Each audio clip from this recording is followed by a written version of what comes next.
Hello, speak my lingo biology. This is our Pglo bacterial transformation lab put out by the Biorad Corporation. Today is our preparation day, which I think is the most important for you to fully understand what is going on in this lab.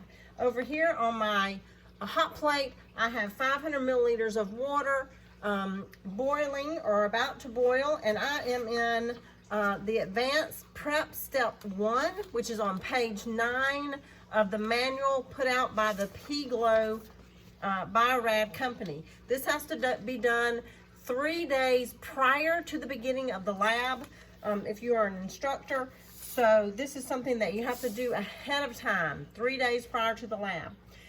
This is going to be a mock simulation for time purposes. So what you're first going to do is you're going to add your LB agar powder to your 500 milliliters of water, and it has got to come to a rapid boil to fully dissolve that agar. That's extremely important. And when I do this in real time, I let this come to a boil 3 different times so that this LB agar powder is completely dissolved. If it is not completely dissolved, then your experiment may not work. So we're going to pretend like this is dissolved completely. I have my 3 different types of Petri dishes designed. Some of them say LB, which stands for the Luria broth. The Luria broth is similar to chicken noodle soup, is what I tell my students. This is a agar that bacteria are going to love to live on. Other Petri dishes you will be labeling LB/ampicillin. So this is Luria broth, and we have added an antibiotic, ampicillin. Your third dishes are labeled LB/amp aura.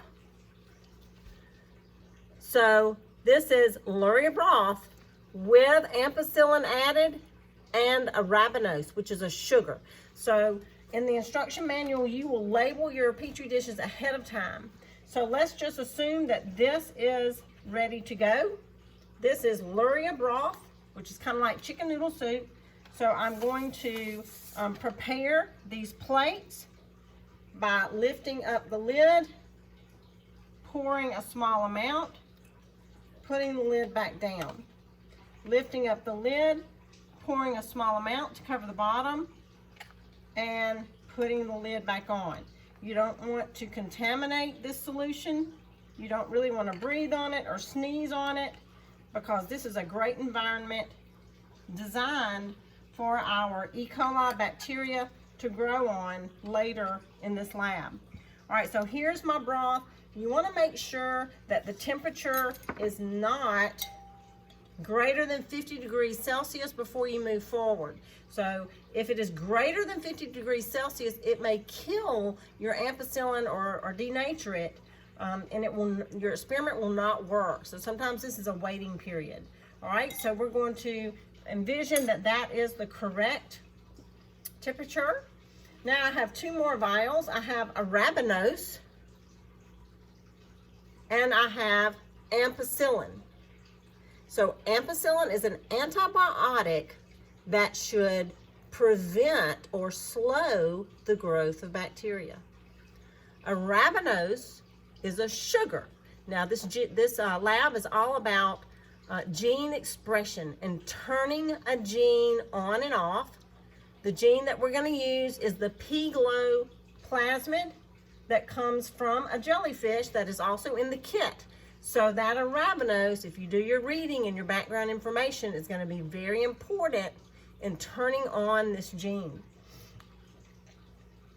The next thing we're going to do is we're going to add this ampicillin to our chicken noodle soup. So now this is not going to be pure agar. This is going to have the ampicillin in with it. Now this is mimicked, so there's nothing there. But if we wanted to make it a little more interesting, we could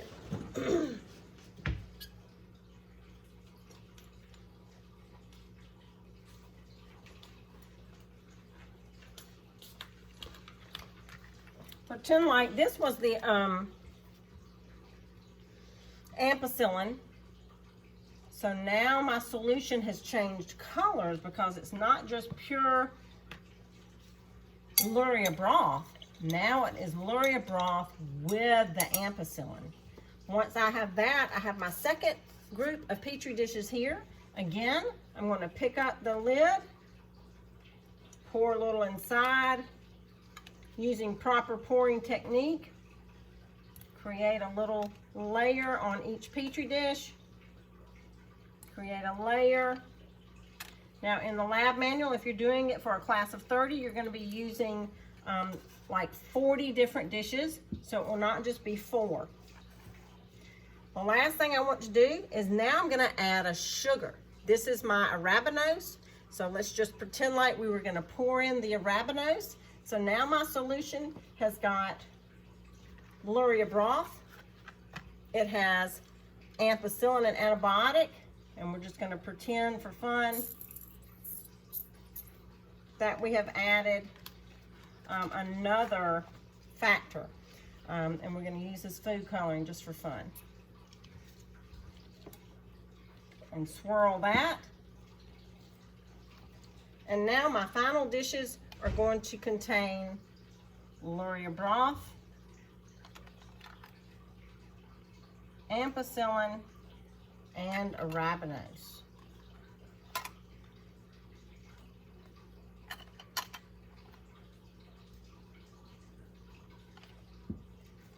Now these dishes are ready to go into the refrigerator where they can sit and cure. Actually, they sit on the desktop for 2 days at room temperature, and then you can leave them in the refrigerator for when you're going to perform the lab. I usually do this 3 to 5 days prior to my actual lab day. Stay tuned for part 2. Hello, biology students. We are going to continue with our Pglo bacterial transformation lab as we study DNA. This is some of the supplies that are provided by the Bio-Rad Medical Education Company, and we're going to use this kit to create our bacterial colonies today. If you recall, we made Petri dishes, and the Petri dishes have different types of agar inside of them. This Petri dish has agar inside, and it contains what we called Luria broth. So that says LB on the bottom of this Petri dish. It was created several days ago and has been allowed to cure on the desktop. And you and I kind of compared Luria broth to chicken noodle soup. We said that this is the best medium for bacteria to grow on. They're going to love this Luria broth or this chicken noodle soup. So we made lots of Petri dishes with that. Just as a reminder, then we took our chicken noodle soup and our Luria broth, we added some ampicillin, AMP. So this dish and several others have LB/AMP. So now it is chicken noodle soup, and it has an antibiotic inside of that agar. A third Petri dish that we created was called LB/AMP-AURA. So this one was the LB, or chicken noodle soup, and we poured some ampicillin in it. That is the bacterial, that is the antibiotic. And we added arabinose, ARA. That is a sugar. So this one has 3 items in this agar. Today we're going to actually grow our bacterial dishes and our cultures. The kit contains some E. coli bacteria. I have hydrated this. This E. coli, remember, is harmless. E. coli is a bacteria that is found in lots of living environments. Most E. coli is harmless. However, we are using sterile technique. As you see my gloves, and I've sterilized the surface. I have my bleach solution in the background because we would never want this bacteria to spill on the desktop and then transform and become harmful. So we always use sterile technique. I have already hydrated this. That means that I used the transformation solution provided by Bio-Rad, which is a sterile solution, and I have added this to the E. coli bacteria, and it has been allowed to sit here for about 5 minutes, and then I'm supposed to mix it well. I'm going to use a sterile loop that is also provided in this kit. These loops are sterile when they arrive, and I have torn off the sealed top. So now I'm going to use one sterile loop as I streak my Petri dishes. So So I'm only going to streak the Petri dishes that have just the chicken noodle soup in them, or just the luria broth, because we're creating our culture. We're creating the colonies of bacteria that we're going to use to perform our experiment tomorrow. So here are 8 dishes that I'm going to use, and I'm going to use a very specific technique where you streak it in 4 quadrants. Now this one is not open, but once I dip my sterile loop into this E. coli container, I'm going to streak in a back and forth motion. Then I'm going to pick up my wand, streak in a back and forth motion to overlap the prior area. Back and forth motion, rotate it, back and forth motion. Then that bacteria will be on this agar. I'm going to put it in my incubator that is set at 37 degrees Celsius and let it live in there overnight. So let's go ahead and do one plate so you can see the procedure, and then I will put them in the incubator overnight. All right, so this is open. This is the bacterial sample. I'm not going to touch the sides. I'm going to go straight in the middle, and I'm going to swirl my loop around. Make sure I get a good sample on there. Out it comes. You can actually see a film across this loop. Now I'm opening the dish, so I want to be careful not really to breathe in it. And I'm going to streak back and forth. I'm going to rotate, streak back and forth. I'm going to rotate, streak back and forth. Rotate again, streak back and forth. All right, so this one is ready. I'm going to put the top on it, and I'm going to invert it upside down, and I'm going to put it in the incubator. I'm going to do this with all of our dishes, and we will return tomorrow to see if we have growth. We should get lots of growth in only 24 hours. This is going to go in my bleach solution back here because now it is contaminated. And we will see you tomorrow and see how much bacteria we have grown. Hello, AP Biology, I'm back. So today we are going to get ready to see our bacteria that we have been growing overnight, our E. coli. Before we do that, I have now hydrated our Pglo plasmid. Our plasmid is now ready. I'm letting it sit over here and waiting. And now I've also prepared our small tubes. The green ones are labeled positive Pglo, and my purple ones are labeled negative Pglo, as in no Pglo allowed. And each one of these I'm going to put 250 microliters of transformation solution. That is up to the 3rd notch in each one of these containers. I've actually already done that, so I'm mimicking this process. So 250 milliliters go in each of these containers. This is a sterile pipette. And now I'm going to close this up, and I have these boats that allow this solution to sit in ice water. So they're going to float in this ice water right here. While that's going on, I'm going to go and look at our bacteria and put on another glove.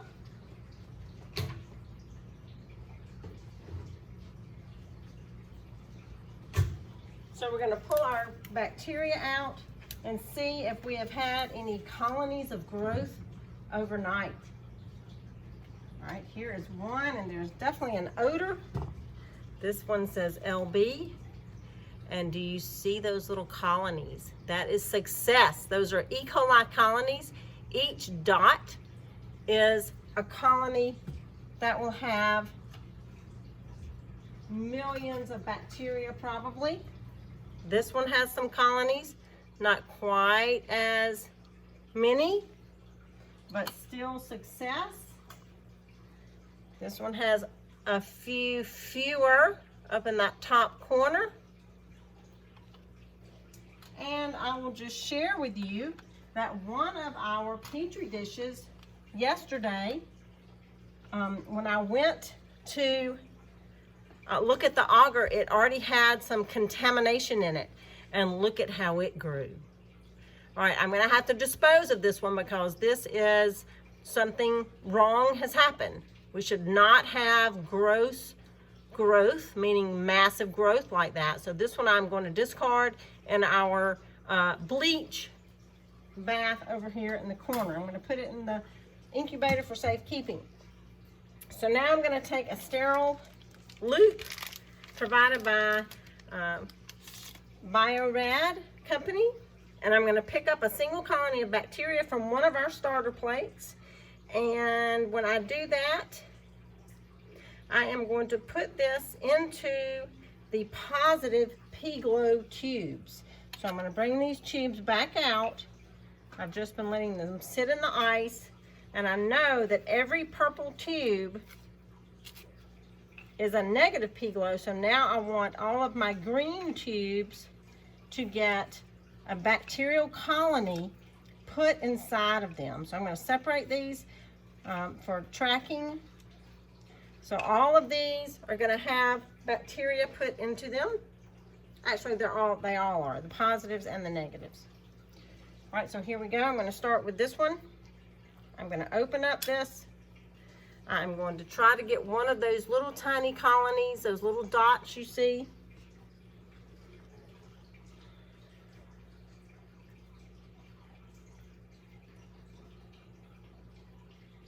I feel like that was successful. And I'm going to put it into this container. I'm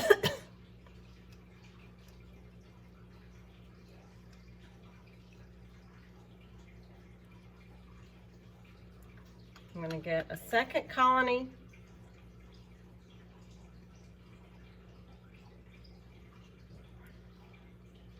They're very small, and put into the purple container.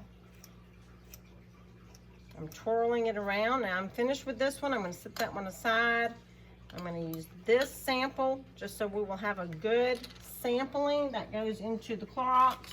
Now I'm going to use a different sterile loop. I'm going to get some of these bacteria that you grew overnight and put them in this container. Again, get some more.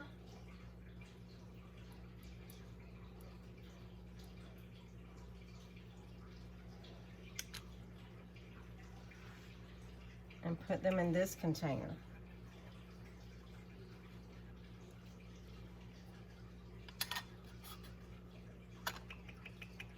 I'm going to get another sample. I'm going to put this loop in the bleach. I'm going to get another sterile pipette, sterile wand. This was a really good one. Do you see all of that growth?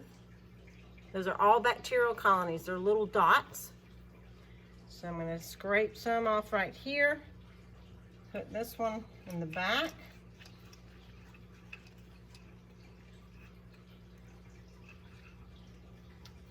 I'm going to get a few more colonies. I'm going to put this one in this middle purple container. And the only reason I'm using multiple containers is just to have a bigger sample size. If all of you were here with me, we would have several different experiments going on.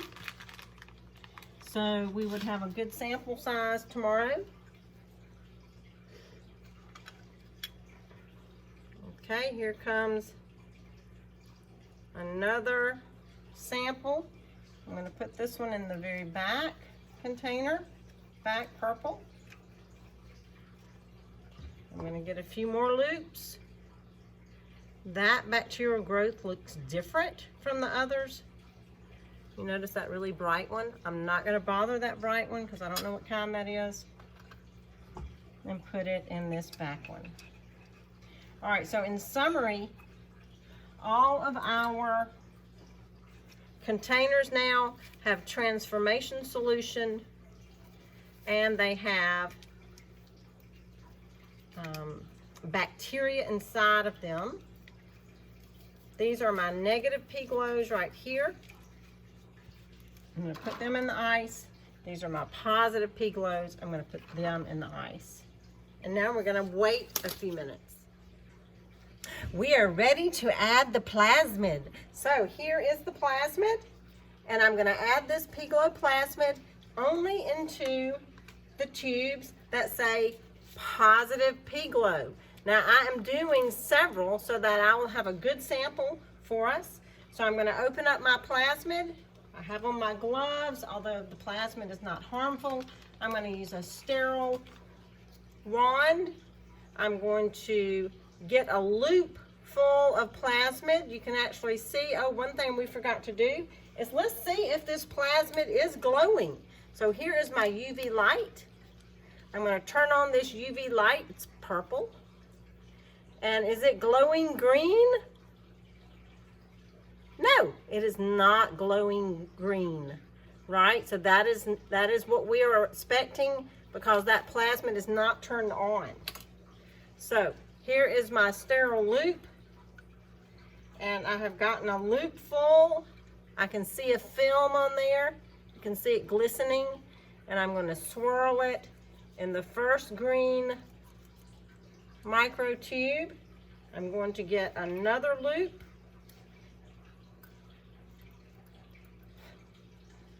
Swirl it into my second green microtube.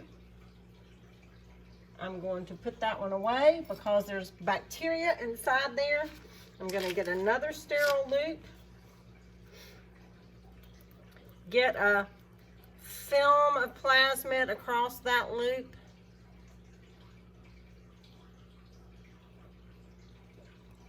Put it in this test tube.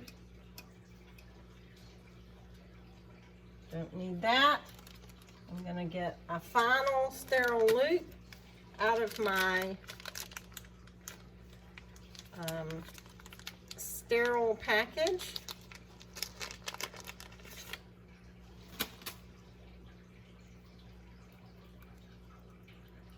Picking up that plasmid.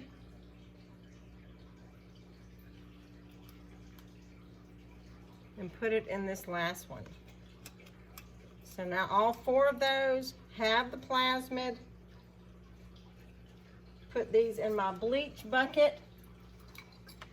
I'm going to seal these up and I'm going to put them on ice for 10 minutes. Okay, so our tubes have been on the ice for 10 minutes. We're going to do a quick heat shock. So I'm going to take both tubes and immediately put them into some 42-degree water. I've got my thermometer over here. I'm going to add a little bit of warm water to make sure it's at 42 degrees. And they have to stay there for 50 seconds exactly. I have my timer going. Got that temperature exactly at 42 degrees, going up just a tad. There we go.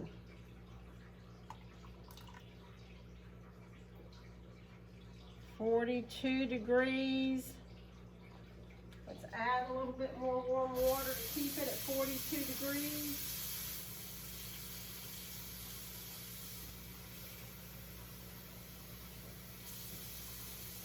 We have 20 more seconds. And I'm keeping it at 42 degrees.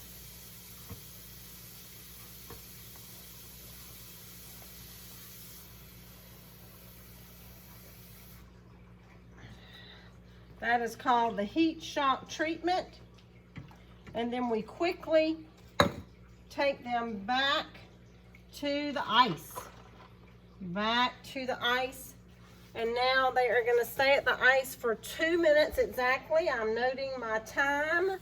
I've got 2 minutes to go. Meanwhile, I have taken my 4 Petri dishes and I have added an extra label. This is going to be LB Amp Aura, that's ampicillin arabinose, with a positive Pglo. This is my LB Amp with a negative Pglo. This is my LB Amp Aura with a positive Pglo. And this stack is my simple LB. Remember, that's kind of like chicken noodle soup, but the symbol at the top says negative Pglo. So these are going to be your 4 test Petri dishes, and I have them labeled here as well to remind you of each test Petri dish you have. We have 1 minute to go. So in your hypothesis, you should already have a hypothesis drawn up. What do you think is going to happen when we add the positive Pglo microtube to these two and no Pglo plasmid bacteria to these two? So that is the hypothesis that you should have formed at this time. So once my 2 minutes is up, I'm going to add 250 microliters of Luria nutrient broth to each tube with a sterile pipette, and then I have to incubate for 10 minutes.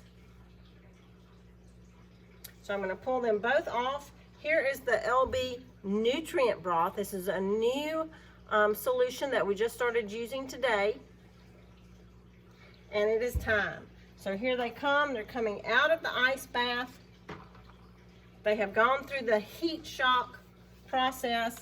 These are sterile pipettes. I'm going to pull out a sterile pipette here. Let me put on some gloves.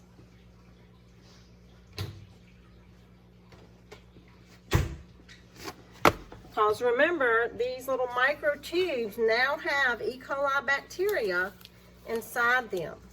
We picked up colonies and put them in each of the tubes. So each tube has it. The only difference is the purple tubes are negative for Pglo and the green tubes are positive for Pglo. So I'm opening these up and we're about to give each one of these tubes some nutrient broth. So that will give them a great solution to start growing in and feeding off of. This is living bacteria. It's alive. And we're about to put them into these Petri dishes. I'm going to give each one, and I'm going to be very careful that I don't cross-contaminate my pipette, so I don't have to use a new pipette every time. All I need to get is 250 microliters. All right, there's 1,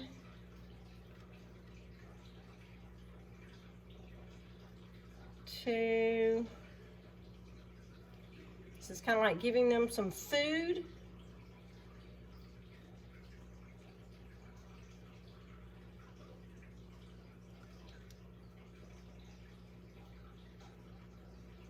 All right, so all of the green ones have some nutrient broth, a little different word from the Luria broth that that was our chicken noodle soup the other day. Okay, that is my 7th container. I have 1 more to go. And there is my 8th container. Put that in the bleach solution, even though it should not have been contaminated if I was careful enough.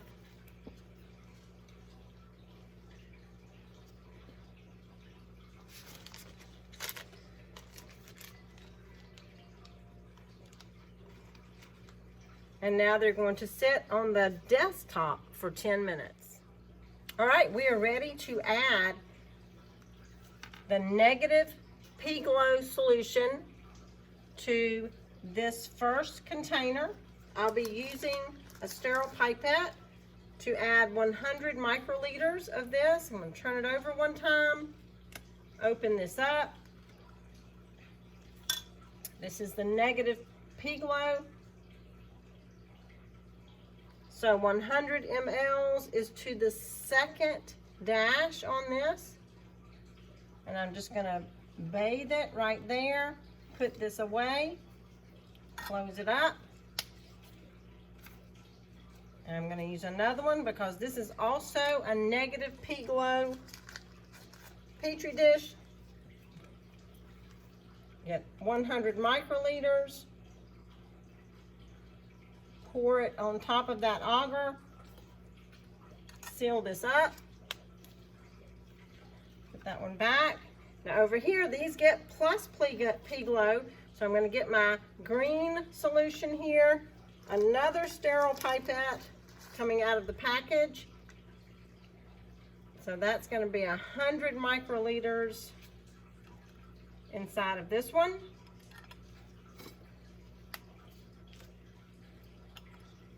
And our last one is plus Pglo with LB amp.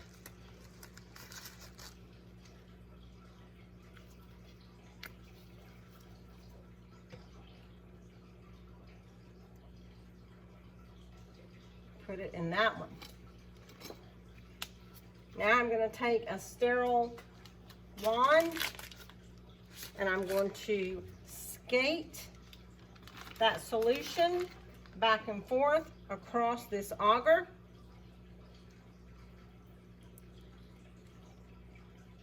Two different times. Put the lid on.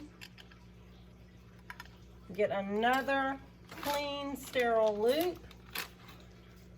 This one was LB amp aura with a positive Pglo plasmid solution.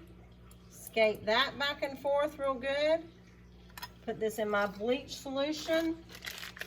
Another sterile pipette to skate the negative Pglo bacterial solution across the LB ampicillin plate, and a final wand for the LB negative Pglo bacterial solution on here. The final step is you stack these four up together. We're going to put them in the incubator on this bottom shelf, and we will return tomorrow to see what is going to glow. Okay, we are ready for the reveal. The bacteria has been in their 4 different scenarios, and let's see what happens. LB with negative Pglo. Ah! Ah. All right, there are 2 examples. Let's shine the UV light. Okay, I don't see anything glowing, but I see a lot of stuff growing. That is actually described as lawn growth. Here comes LB with ampicillin, negative Pglo. Oh, gosh, I don't think there is anything at all. Just not really anything going on. LB positive Pglo with ampicillin. Oh, okay. I see some colonies. And finally, LB positive Pglo, ampicillin, and arabinose.